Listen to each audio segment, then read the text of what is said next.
Assalamualaikum warahmatullahi wabarakatuh. Bismillahirrahmanirrahim. Alhamdulillahirabbil alamin. Wassalatu wassalamu ala asrofil anbiya'i wal mursalin Sayyidina wa maulana Muhammad ibni Abdillah, amma ba'du. Puji syukur kehadirat Allah Subhanahu wa ta'ala, serta sholawat dan salam tetap kita curahkan kepada Nabi kita, Nabi Muhammad sallallahu alaihi wasallam. Alhamdulillah,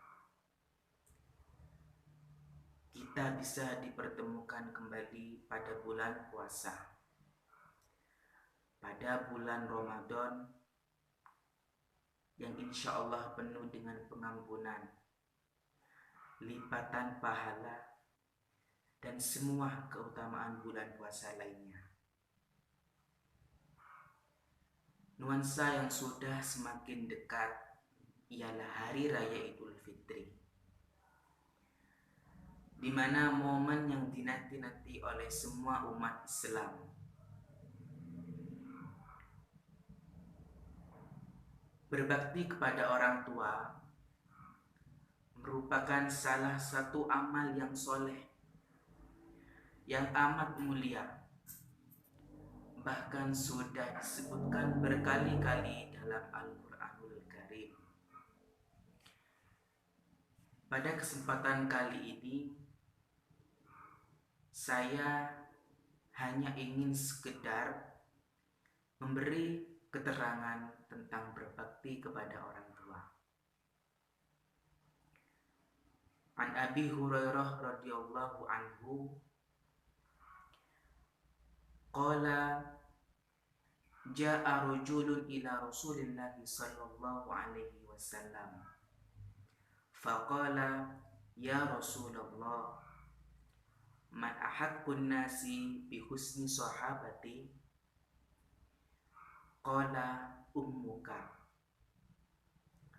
qala thumma man qala thumma ummuka qala thumma man qala thumma ummuka qala thumma man qala thumma ubuka. Dari Abu Hurairah radhiyallahu anhu berkata, seorang laki-laki datang kepada Rasulullah sallallahu alaihi wasallam sambil berkata, wahai Rasulullah, siapakah orang yang paling berhak aku berbakti kepadanya?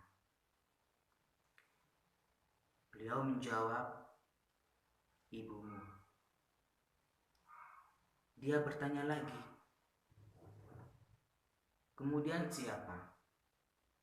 Beliau menjawab, ibumu. Dia bertanya lagi, kemudian siapa? Beliau menjawab, ibumu. Dia bertanya lagi, kemudian siapa? Beliau menjawab, kemudian ayahmu. Hadis riwayat Bukhari wa Muslim. Sudah jelas Rasulullah menjawab ibu sebanyak 3 kali, kemudian baru ayah.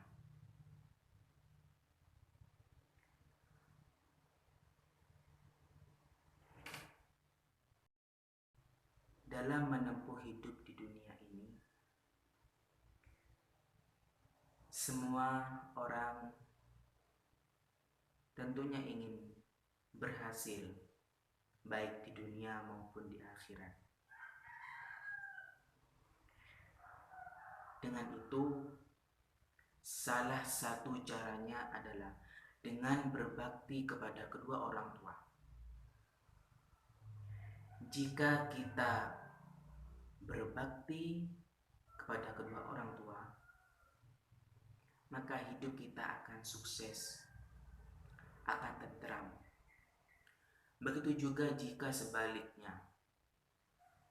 jika kita durhaka, menyakiti keduanya, maka hidup kita akan sengsara. Naudzubillah min dzalik. Selagi orang tua kita masih hidup, mari kita benahi, perbaiki hubungan kita kepada orang tua dengan cara berbakti dan mengabdi kepada beliau-beliau.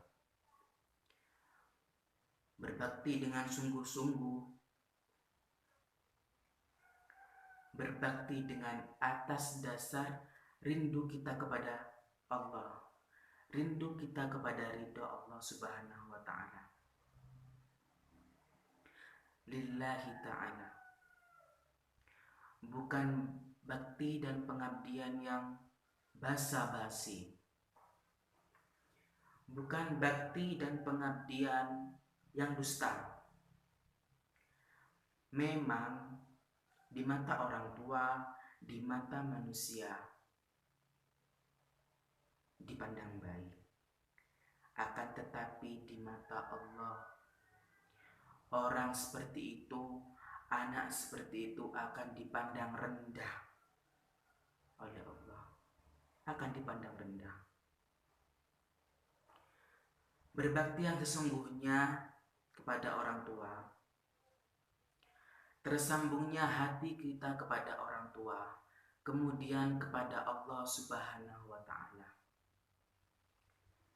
Jadi jangan sampai ada seorang anak berbakti kepada orang tua di saat dilihat manusia, atau berbakti kepada orang tua di saat masih hidup. Akan tetapi bila berakhir, semuanya akan berubah.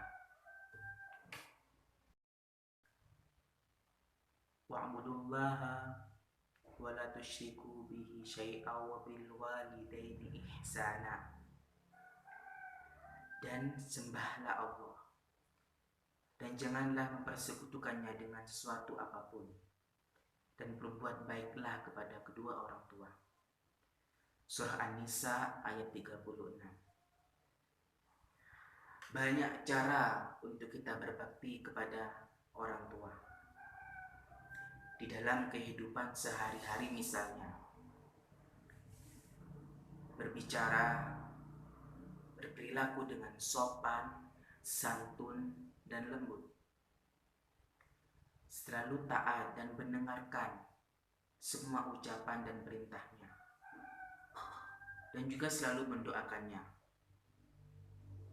Masih banyak cara lainnya untuk kita berbakti kepada orang tua. Lalu bagaimana jika orang tua kita sudah meninggal? Bagaimana cara kita berbakti kepadanya? Ada seorang dari Bani Salamah bertanya kepada Rasulullah Sallallahu Alaihi Wasallam, "Wahai Rasulullah, apakah masih ada cara berbakti kepada orang tuaku sesudah keduanya meninggal?" Lalu beliau menjawab, "Iya, ada." Dengan selalu mendoakannya, meminta ampun untuknya, melaksanakan janji-janjinya, dan juga masih banyak lainnya. Dan juga di kehidupan sehari-hari, cara berbakti kita kepada orang tua yang sudah meninggal dengan cara kita memperingati hari wafatnya, memperingati hari meninggalnya, dengan cara kita melaksanakan kegiatan haul, istighosah, dan juga tahlilan. Maka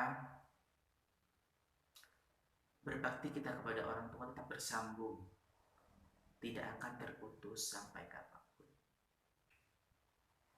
Nabi akan murka kalau kita durhaka kepada orang tua. Pengabdian kita tidak boleh kita tunda-tunda, bahkan tidak boleh kita hentikan sampai kapanpun. Rabbi ighfirli wa liwalidayya warhamhuma kama rabbayani shaghira. Semoga kita selalu diberi kesehatan dan kesempatan agar selalu dapat berbakti kepada kedua orang tua kita. Amin amin ya rabbal alamin. Semoga keterangan yang sedikit tadi bisa kita ambil manfaatnya. Wassalamualaikum warahmatullahi wabarakatuh.